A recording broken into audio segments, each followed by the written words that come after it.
بسم اللہ الرحمن الرحیم، السلام علیکم۔ آج کل کیونکہ رانا شمیم صاحب کے بیان حلفی کی بہت بات ہو رہی ہے، تو ایک اور بھی بیان حلفی تھا، اس پر نون لیگ کیوں نہیں بات کرتی، اس پر ان کے حامی کیوں نہیں بات کرتے؟ اگر لندن میں دیا گیا ایک بیان حلفی وہ اتنا مقدس ہے تو پاکستان میں دیا گیا بیان حلفی جو کہ پاکستان کے اداروں کے سامنے دیا گیا، اور پاکستان میں وہ بیان حلفی دینے والی شخصیت وہ کہ اب اس دنیا میں نہیں ہے، لیکن اس وقت وہ کسی بھی عدالت میں پیش ہو کر اس کی گواہی دینے کو تیار تھے، اور وہ ہے جج ارشد ملک صاحب کا بیان حلفی۔ اس بیان حلفی میں جو چیزیں ہیں وہ آپ سنیں گے تو آپ کو اندازہ ہوگا کہ شریف خاندان کا طریقہ واردات کیا ہے، یہ کس طرح سے ججز کو ٹریپ کرتے ہیں، ججز کو لگوانے سے لے کے پھر ان کی ویڈیوز سے بلیک میل کرنے تک، اس دوران ان کو خریدنے کی کوششوں تک، اور کہاں کہاں کب کب ان کو خریدنے کی کوشش کی گئی۔ اور سوال تو یہ بھی پیدا ہوتا ہے کہ کیا جج رانا محمد شمیم نے وہ پورا پیکج کیا انہوں نے ایکسیپٹ کر لیا ہے جو ارشد ملک صاحب کو دیا گیا تھا؟ اس پیکج میں کیا کیا چیزیں تھیں وہ آپ کے سامنے رکھتا ہوں، پیسے کتنے تھے اور کیا کیا چیزیں تھیں اگر وہ شریف خاندان کی بات مان لیتے، اور شریف خاندان ان سے چاہتا کیا تھا، یہ تمام چیزیں بتاتا ہوں۔ یہ ارشد ملک صاحب کا بیان حلفی ہے جو انہوں نے 11 جولائی 2019 کو جمع کرایا تھا۔ اس میں وہ لکھتے ہیں کہ میں محمد ارشد ملک، بالغ مسلمان، جج احتساب عدالت نمبر 2 اسلام آباد، یہ اقرار کرتا ہوں اور حلفیہ بیان دیتا ہوں کہ پیراگراف نمبر 1، فروری 2018 میں میری بطور جج احتساب عدالت نمبر 2 اسلام آباد میں تقرری کے فوری بعد مجھ سے میرے 2 واقف کاروں مہر جیلانی اور ناصر جنجوعہ نے رابطہ کیا جن سے میری ملاقات ہوئی۔ اس ملاقات کے دوران ناصر جنجوعہ نے دعویٰ کیا کہ انہوں نے نون لیگ حکومت میں ایک بااثر شخص سے مخصوص اور ذاتی سفارش کی تھی، جس کے بعد مجھے احتساب عدالت نمبر 2 اسلام آباد کا جج تعینات کیا گیا تھا۔ اپنے اس دعویٰ میں وزن پیدا کرنے کے لیے ناصر جنجوعہ نے اپنے ہمراہ آنے والے ایک اور فرد کی جانب اشارہ کرتے ہوئے پوچھا کہ میں نے کچھ ہفتے قبل آپ کو بتایا نہیں تھا کہ محمد ارشد ملک کو احتساب عدالت کا جج تعینات کیا جا رہا ہے؟ بہرحال اس وقت میں نے اس دعوے سے متعلق زیادہ نہیں سوچا، لیکن میں نے ناصر جنجوعہ سے مخاطب ہو کر کہا کہ آپ کو میرا نام تجویز کرنے سے قبل کم از کم میرے خیالات جان لینا چاہیے تھے۔ میں اس عہدے کا خواہاں نہیں تھا کیونکہ میں ضلع میں سیشن جج کے طور پر تعیناتی کا خواہش مند تھا۔ پیراگراف نمبر 2، اگست 2018 میں فلیگ شپ ریفرنس اور ہل میٹل اسٹیبلشمنٹ ریفرنس کو ٹرائل کے لیے میری عدالت ٹرانسفر کر دیا گیا۔ جس دوران فلیگ شپ ریفرنس اور ہل میٹل اسٹیبلشمنٹ ریفرنس کا ٹرائل چل رہا تھا تو اس عرصے میں ہل میٹل اسٹیبلشمنٹ ریفرنس اور فلیگ شپ ریفرنس میں میاں نواز شریف اور دیگر ملزمان کو بری کرنے کے لیے میاں نواز شریف کے ساتھیوں اور حامیوں کی جانب سے مطالبات، ترغیبات اور دھمکیوں کے ساتھ مجھ سے کئی مواقع پر رابطے کیے گئے۔ ان میں سے چند مخصوص رابطوں کی تفصیل کچھ یوں ہے۔ پہلا موقع، ایک سماجی ملاقات جس میں ناصر جنجوعہ اور مہر جیلانی بھی شریک ہوئے تھے۔ اس کے دوران ناصر جنجوعہ مجھے ایک طرف لے گئے اور وہاں میری منت سماجت کی کہ میں فلیگ شپ ریفرنس اور ہل میٹل اسٹیبلشمنٹ ریفرنس میں ملزمان کو بری کرنے کے فیصلے دوں۔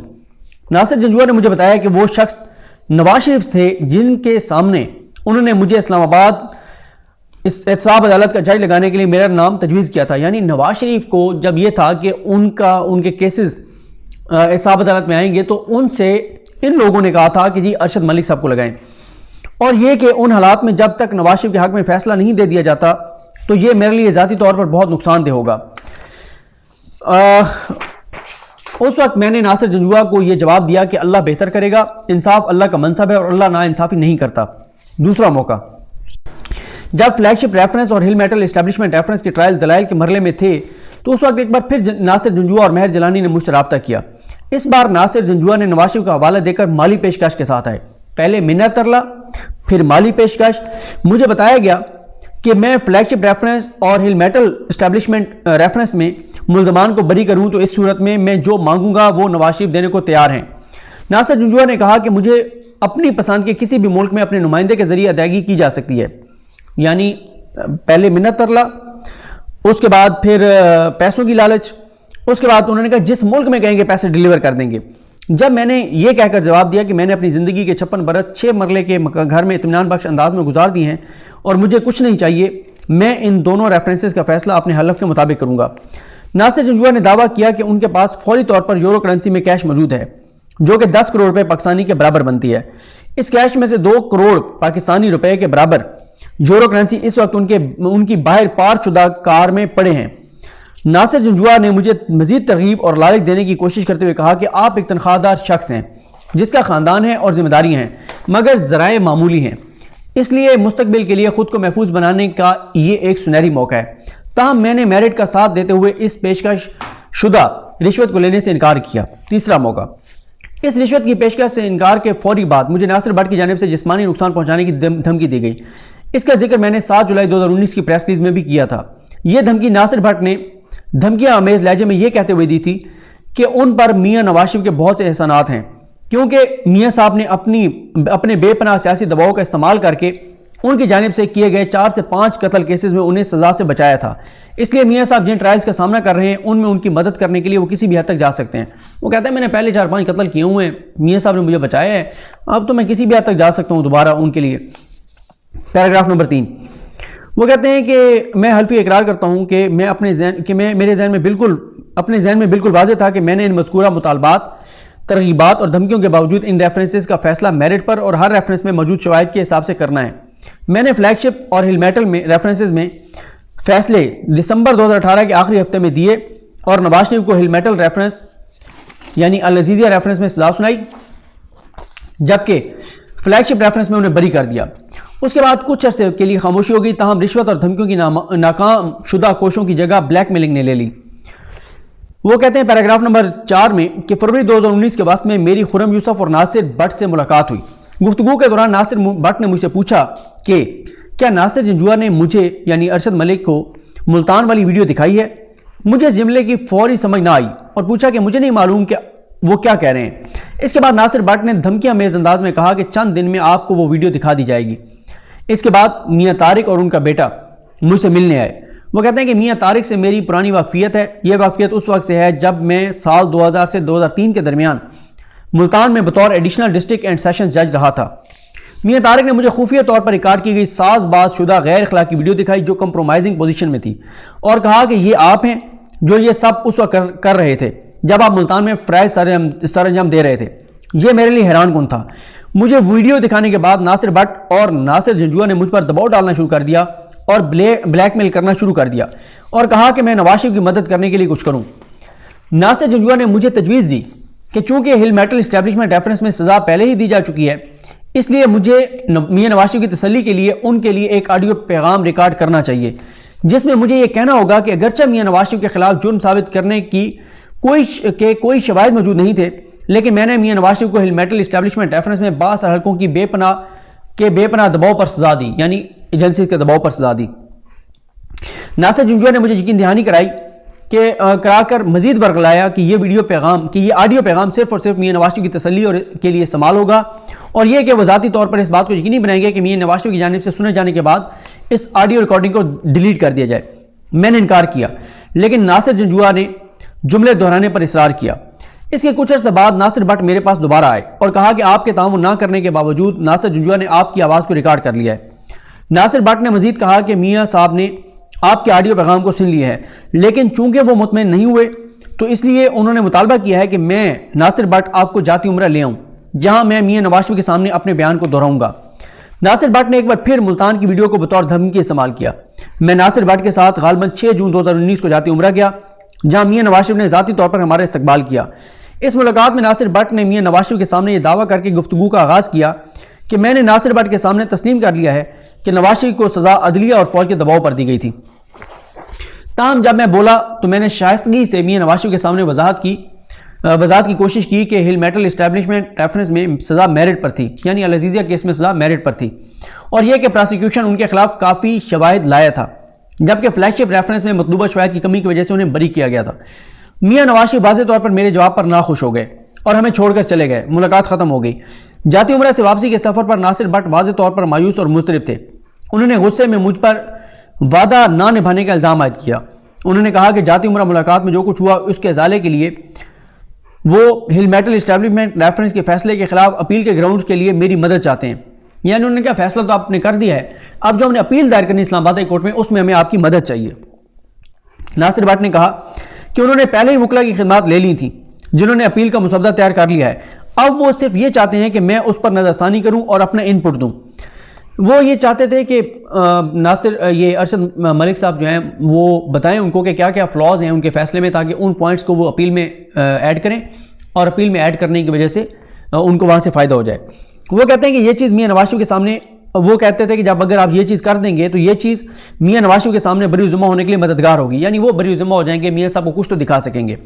وہ کہتے ہیں کہ میں جس بلیک میلنگ کا شکار ہو رہا تھا اس کے پس منظر میں نے یہ مطالبہ مان لیا۔ چند روز بعد ناصر بٹ اپیل کے ڈرافٹ میمورینڈم کے ساتھ میرے پاس آئے، جس پر ہچکچاہٹ کے ساتھ میں نے نظر ثانی کی اور ناصر بٹ کے مطالبے کے مطابق میں نے چند آبزرویشنز دیں۔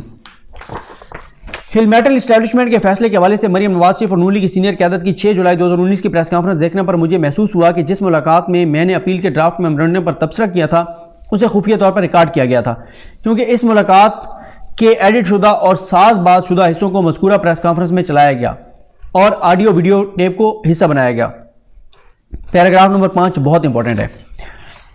وہ کہتے ہیں کہ 28 مئی انہوں نے کہا کہ میں حلفی اقرار کرتا ہوں کہ 28 مئی 2019 کو میں اپنے خاندان کے ہمراہ عمرہ کی ادائیگی کے لیے سعودی عرب گیا۔ 1 جون 2019 کو عشاء کی نماز کی ادائیگی کے بعد مسجد نبوی کے باہر مجھ سے ناصر بٹ ملے اور مجھ سے کہا کہ میں حسین نواز شریف سے ملنے کے لیے ان کے ساتھ جاؤں۔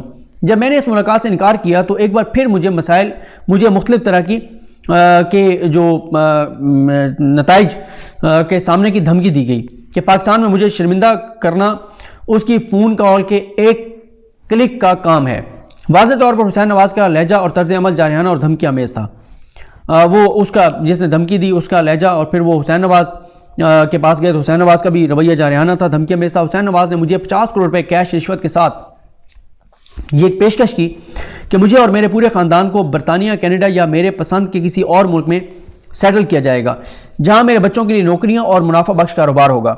حسین نواز نے کہا کہ اس کے بدلے مجھے صرف یہ کرنا ہوگا کہ میں اس گراؤنڈ پر استعفیٰ دے دوں کہ میں نواز شریف کو بغیر شواہد کے دباؤ کے نتیجے میں سزا دینے کے جرم کے احساس سے مزید ڈیل نہیں کر سکتا، اور حسین نواز نے کہا کہ ایسے استعفے پر دستخط کرنے کے بعد وہ سب کچھ دیکھ لیں گے، اور وہ کہتے ہیں کہ اسی بلیک میلنگ کا سہارا لیتے ہوئے کہا کہ وہی وہ واحد فرد ہیں جو مجھے تحفظ فراہم کر سکتے ہیں۔ انہوں نے مجھ پر فوری جواب کے لیے دباؤ ڈالا۔ میں نے حسین نواز شریف کی اس پیشکش کو رد کر دیا۔ میں 8 جون کو پاکستان واپس آ گیا۔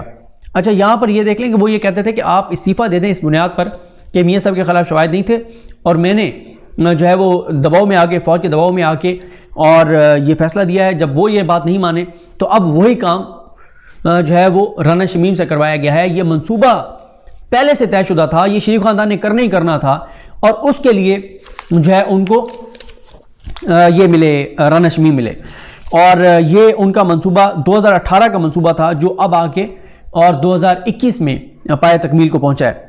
وہ کہتے ہیں کہ یہ یعنی 2019 کا منصوبہ ہے کہ کسی طرح سے انہوں نے یہ بیان دلوانا تھا کسی جج سے، تو وہ انہوں نے اب ان سے دلوا لیا جو ارشد ملک صاحب نے نہیں دیا تھا۔ وہ کہتے ہیں کہ میں 8 جون 2019 کو پاکستان واپس آ گیا، جس کے بعد ناصر بٹ نے مجھے کئی فون کالز کی اور مجھ پر زور دیا کہ میں مدینہ پاک میں حسین نواز کی جانب سے کی گئی پیشکش پر دوبارہ غور کروں۔ ان کالز میں ناصر بٹ نے مجھے نتائج کی دھمکیاں بھی دی۔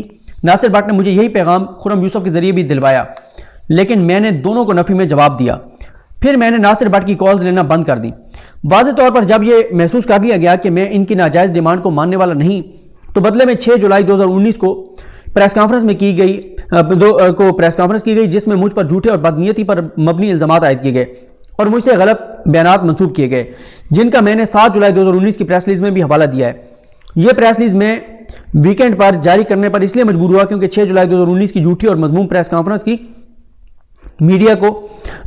کو بار بار میڈیا پر دہرایا گیا۔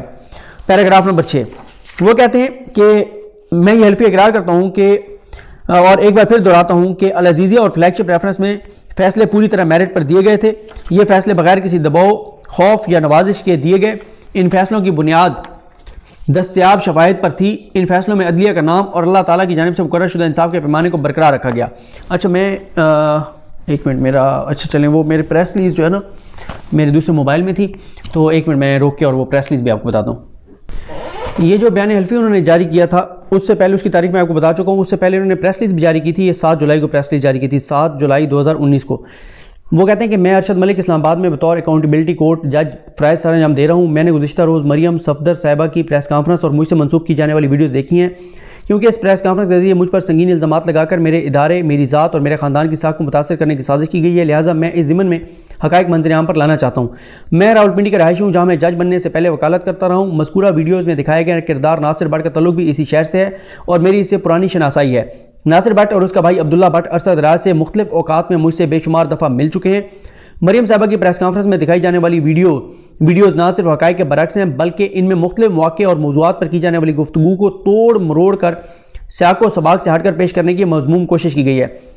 مریم صدر صاحبہ کی پریس کانفرنس کے بعد یہ ضروری ہے کہ سچ سامنے لایا جائے، اور وہ یہ کہ نواز شریف صاحب اور ان کے خاندان کے خلاف مقدمات کی سماعت کے دوران مجھے ان کے نمائندوں کی طرف سے بارہا نہ صرف رشوت کی پیشکش کی گئی بلکہ تعاون نہ کرنے کی صورت میں سنگین نتائج کی دھمکیاں بھی دی گئیں، جن کو میں نے سختی سے رد کرتے ہوئے حق پر قائم رہنے کا عزم کیا اور اپنے جان و مال کو اللہ کے سپرد کر دیا۔ میں نے اگر دباؤ یا رشوت کے لالچ میں فیصلہ سنانا ہوتا تو ایک مقدمے میں سزا اور دوسرے میں بری نہ کرتا۔ میں نے انصاف کرتے ہوئے شواہد کی بنا پر نواز شریف صاحب کو العزیزیہ کیس میں سزا سنائی اور فلیگ شپ میں بری کیا۔ میں یہ بھی واضح کرنا چاہتا ہوں کہ مجھ پر بالواسطہ یا بلا واسطہ نہ تو کوئی دباؤ تھا نہ ہی کوئی لالچ پیش نظر تھا، یعنی اداروں کا یہ جو کہہ رہے تھے دباؤ تھا، وہ کہتے ہیں کوئی دباؤ یا لالچ نہیں تھا۔ میں نے یہ فیصلے خدا کو حاضر ناظر جان کر قانون و شواہد کی بنیاد پر کیے۔ یہ پریس کانفرنس محض میرے فیصلوں کو متنازع بنانے اور سیاسی فائدہ حاصل کرنے کے لیے کی گئی۔ اس میں دکھائی گئی ویڈیوز جھوٹی، جعلی اور مفروضی ہیں، لہٰذا اس میں ملوث افراد کے خلاف قانونی چارہ جوئی کی جانی چاہیے۔ تو یہ تھرو رجسٹرار اکاؤنٹیبلٹی کورٹ انہوں نے یہ جاری کیا تھا، یہ ان کا پریس ریلیز تھا، اور اس سے پہلے بین الفی بتا چکا ہوں 2019 کا پلان جو ہے وہ مکمل کیا گیا ہے 2021 میں، اور اس سے پہلے انہوں نے جج ارشد ملک صاحب کو یہ آفر دی تھی۔ اب دیکھتے ہیں چیزیں کس طرح آگے بڑھتی ہیں۔ مجھے اپنی دعا میں یاد رکھیں۔ اللہ کریم ہم سب کا حامی ناصر ہو۔ اللہ حافظ۔